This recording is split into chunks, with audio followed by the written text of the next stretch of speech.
Watch it, watch it. Just barely climb. Stalling. We're falling. We're going down. Larry!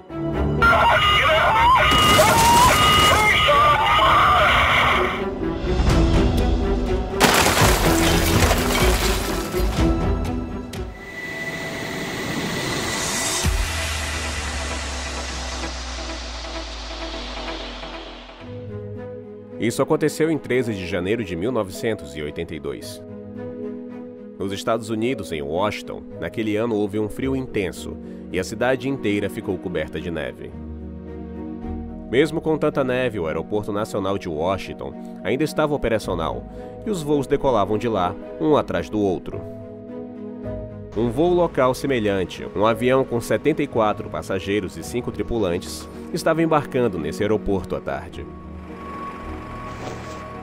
Na verdade, o voo 90 da Air Florida Airlines deveria parar no Aeroporto Internacional de Tampa depois de decolar do Aeroporto Nacional de Washington e chegar ao Aeroporto Internacional de Fort Lauderdale, Hollywood, na Flórida. Um avião modelo Boeing 737-222 da Boeing estava sendo usado para esse voo, uma aeronave de passageiros popular na época. Esse avião foi fabricado em 1969 e antes de ser comprado pela Air Florida em 1980 foi usado pela United Airlines por 11 anos. Antes de participar desse voo, o avião já tinha voado por 27 mil horas. No entanto, nenhum problema foi observado em seu interior.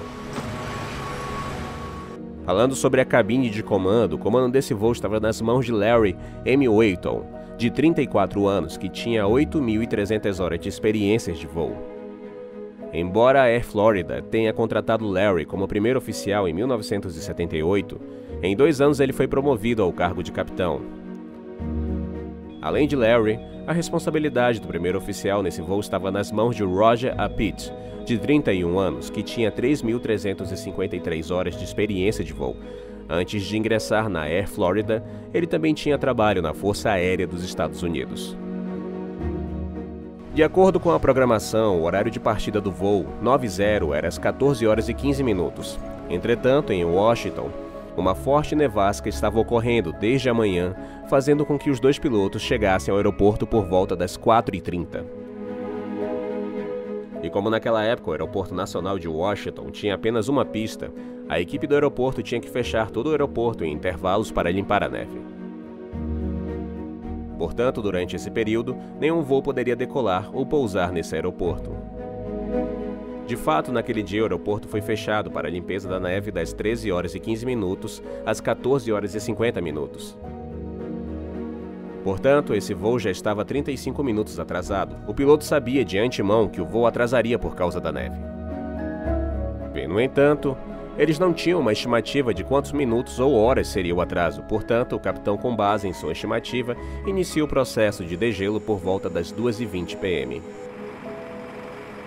Agora, o fato notável aqui é que, durante esse período, em 1982, não havia muito conhecimento técnico disponível sobre o processo de degelo. Detalhes como qual fluido usar para quanta neve, em que quantidade, etc., não estavam tão bem estabelecidos. Naquela época, o degelo significava simplesmente remover a neve do avião e depois disso cabia ao piloto decidir se faria o voo ou o cancelaria. Portanto, nesse caso, o piloto inicia o degelo e o processo de remoção da neve da asa esquerda do avião começa. No entanto, naquele momento, eles receberam a notícia do controle de tráfego aéreo que levaria pelo menos mais 20 minutos para que a pista fosse liberada. Além disso, o avião deles era o 12º na fila para decolar. Ao ouvir isso, o capitão Larry interrompe imediatamente o processo de degelo, pois não há vantagem em continuar naquele momento. Então, cerca de 20 a 25 minutos depois, quando recebem a notícia de que a pista está livre, às 14 horas e 55 minutos, eles iniciam novamente o processo de degelo do avião. E é aí que surge um problema significativo. Na verdade, desta vez, uma equipe separada veio para fazer o degelo, e de alguma forma, eles mediram a temperatura incorretamente. Naquele momento, a temperatura real era de menos 4 graus Celsius, mas eles, erroneamente, acreditaram que era 0 graus Celsius. Pensando dessa forma, eles descongelaram a asa direita do avião misturando 20 a 30% de glicol em água morna. A equipe anterior tinha usado de 30 a 40% de glicol para descongelar a asa esquerda. Portanto, o degelo de ambas as asas foi feito com diferentes tipos de fluido, o que é considerado bastante perigoso. Na verdade, nos dias de hoje, todas as companhias aéreas sabem que, por uma questão de aerodinâmica, o degelo do avião deve ser uniforme. Entretanto, naquela época, em 1982, essa informação não era conhecida por ninguém. De qualquer forma, o trabalho de degelo termina às 15h10 e o capitão Larry pergunta à equipe responsável pelo degelo se o avião está completamente liberado. Em resposta, o encarregador diz: sim, o avião está liberado. Só tem um pouco de poeira de neve visível nas asas. Agora, ver um pouco de poeira de neve nas asas imediatamente após o degelo não era considerado um problema significativo. No entanto, o piloto ainda decide ignorar o fato. Naquela época, acreditava-se que um pouco de neve voaria automaticamente durante a decolagem. De qualquer forma, depois de todas as formalidades, às 15h24, começa o processo de empurrar o avião. Mas aqui surge um novo problema.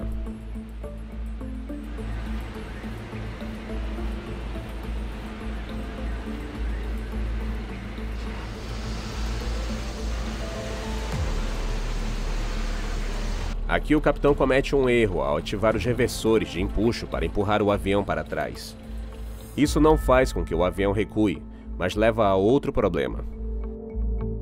Na verdade, o problema com a aeronave Boeing 737-200 era que, se seus reversores de empuxo fossem usados durante o processo de pushback em condições de neve, o movimento de inclinação da aeronave se comportaria de forma estranha. Isso significa que, enquanto o piloto o girava apenas um pouco, o nariz do avião subia rapidamente para cima.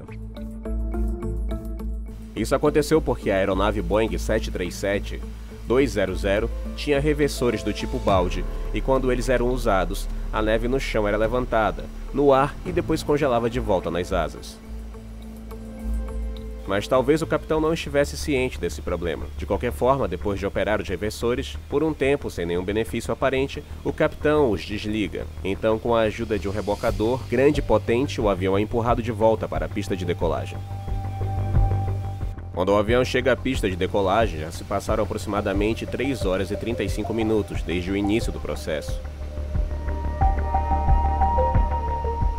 O capitão comete um erro grave em meio ao caos devido ao fato de o voo já estar bastante atrasado e a presença de vários outros voos na fila. Durante a lista de verificação após a partida, quando o primeiro oficial menciona antigelo, o capitão responde com desligado. Isso significa que durante a decolagem, o sistema antigelo do motor, que deveria estar ligado, permaneceu desligado. Apesar de dizer desligado durante a leitura do checklist, nenhum dos pilotos presta atenção a esse aspecto. Durante esse tempo, o capitão faz outra manobra insensata ao aproximar seu avião do avião DC-9, que está à frente na pista. Isso é feito para limpar a neve de seu avião com ar quente proveniente dos motores do DC-9. Essa medida insensata foi tomada porque o ar quente dos motores do DC-9 não apenas limpou a neve do avião, mas também dispersou o fluido de gelo aplicado ao avião para descongelar. E como já havia se passado quase 1 hora desde o degelo, o fluido não estava tão eficaz naquele momento. Bem, ignorando todas essas coisas, o capitão se prepara para a decolagem do avião. Durante esse tempo, o primeiro oficial percebe pela primeira vez que pode estar havendo formação de gelo dentro do motor. Isso porque o indicador EPR do avião mostra leituras significativamente mais altas do que o normal. Ao mesmo tempo, as leituras de outros instrumentos, como N1 e EGT, começam a flutuar rapidamente. Mas o capitão não tinha muita experiência em voar em condições de neve, assim, pensando que essas leituras poderiam estar flutuando devido ao ar quente dos motores do avião DC-9, à sua frente ele decidiu ignorá-las. De qualquer forma, às 3h57, a lista de verificação antes da decolagem é concluída. Apenas 2 minutos depois disso, após receberem autorização, os pilotos começam a taxiar o avião na pista de decolagem.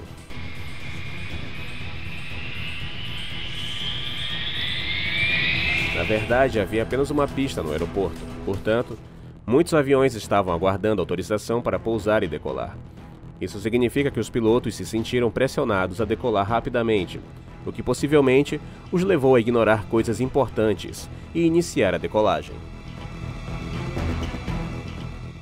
Durante esse tempo, os pilotos olhavam novamente para o IPR e os outros indicadores, percebendo a flutuação de suas leituras. Ao ver isso, a preocupação do primeiro oficial aumenta mais uma vez.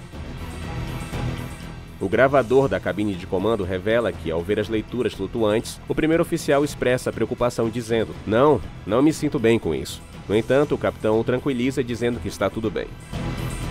Em poucos segundos, o avião ultrapassa os 80 nós.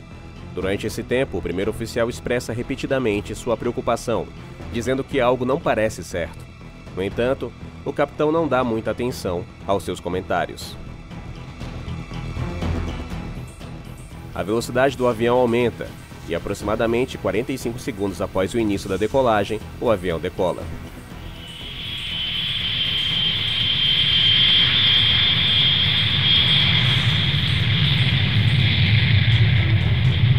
No entanto, assim que o avião decola, seu nariz se inclina abruptamente para cima. Quando isso acontece, os dois pilotos ficam alarmados e imediatamente tentam abaixar o nariz. No entanto, antes que eles pudessem pensar mais, o agitador de manche do avião é ativado, fazendo com que o manche de controle vibre violentamente. A ativação do agitador do manche indicou que o avião estava perdendo sustentação. No entanto, quando os pilotos verificaram, a velocidade do avião parecia normal. Nessa situação, os pilotos não conseguiram entender o motivo do avião ter perdido sustentação. Na realidade, naquele momento, a aerodinâmica do avião não estava funcionando adequadamente devido ao acúmulo de gelo nas asas. Além disso, o acúmulo de gelo nos motores estava impedindo que o avião recebesse o impulso necessário. Era uma situação muito desafiadora, e nem o capitão nem o copiloto tinham uma ideia clara de como lidar com ela. Em pânico, eles tentaram de tudo para obter o controle do avião. No entanto, todos os seus esforços foram em vão, porque na realidade era tarde demais para fazer qualquer coisa. Alguns segundos depois, o gravador de voz da cabine de comando capta a mensagem final desse voo, na qual o piloto diz: "Larry, estamos caindo, Larry!" E o capitão Larry só consegue responder: "Eu sei!" Ao dizer isso, às 4 horas e 1 minuto, apenas 1 minuto após a decolagem, o avião colide com a 14 Street Bridle e cai no rio Potomac.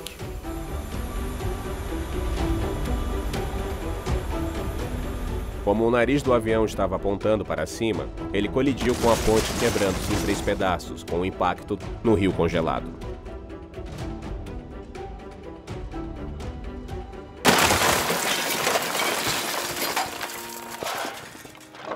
Embora a equipe de resgate chegue rapidamente para ajudar, apenas 5 passageiros conseguem sobreviver a esse acidente. E todas as 74 pessoas restantes, incluindo os 2 pilotos e 3 membros da tripulação do avião, perderam a vida. Além disso, devido à colisão com a ponte, também houve 4 mortes no local. É isso mesmo. Após a investigação, descobriu-se que não havia apenas um, mas vários motivos diferentes por trás desse incidente, incluindo vários erros cometidos pelo capitão, conforme discutimos no vídeo.